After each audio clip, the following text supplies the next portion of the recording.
The visually breathtaking film 300 Rise of an Empire that costed more than $200 million to produce is a new chapter to the epic saga. What's up all you action junkies out there? My name is Mike Melendy and welcome to Rolling Out Tonight. As you can see, I'm standing here in front of the world famous Grauman's Chinese Theater on Hollywood Boulevard for the world premiere of yet another 300. And dare I say, this one is better than the first. But who cares what I gotta say? Let's find out what the stars think. You worked with a different director. Last time you were with Zack Snyder, this time you were with Noam. What was the difference in the directorial process?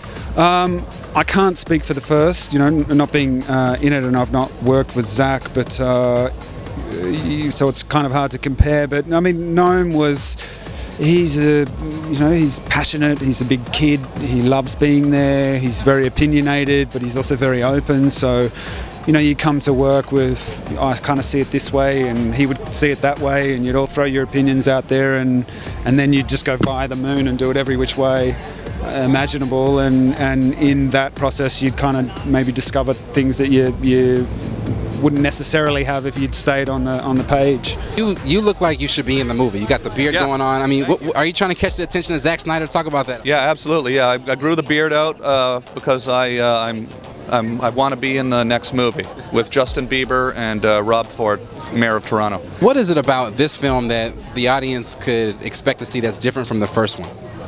Well, I think that the scale of the first surprised everybody, and I think that worked really, really well. But in this one, I think they've managed to bring in ocean battles, elements that were not in the first. Plus, there's a wider story. There's a little bit of the background to some of the characters are told, so there's more story here. As a movie producer, there's a child in you, and you get to kind of bring that out. What is that like for you? You know, it's funny you say that. For me, it goes back to Star Wars, which I always thought was a movie that brought out the child in all of us.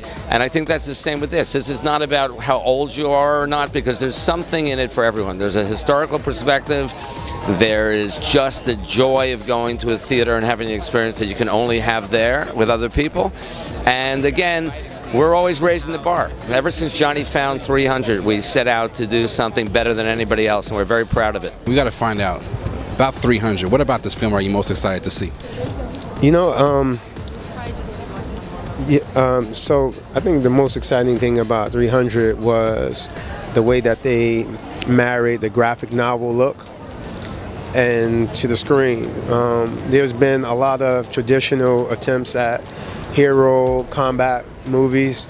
What I love about Zack Snyder is that he had I believe we're in an all creative age. Like even what you do, what I do, it's not just about being interviews, it's about, man, where can I interview, how do you say it? So I just think it's the collaboration of visual and script. That's why I'm here. Well, you're watching films with gladiators, and you yourself, you're a modern day gladiator. What have been 3 keys to success as far as you becoming this real life modern day gladiator? Sacrifice, discipline, and a lot of hard training. When it comes to the visual aesthetics, you yourself, you're a performer, an entertainer, a very visual one. What about being a visual entertainer do you think draws the audience in the most? Well, the truth is that almost everybody listens with their eyes. I'll give you pause to think about that.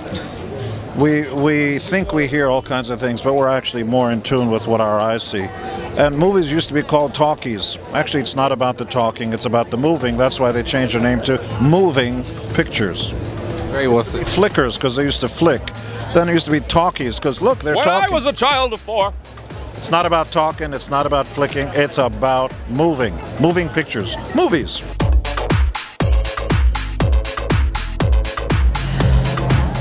Push-ups. I'm not good at push-ups, so that was kind of the torture.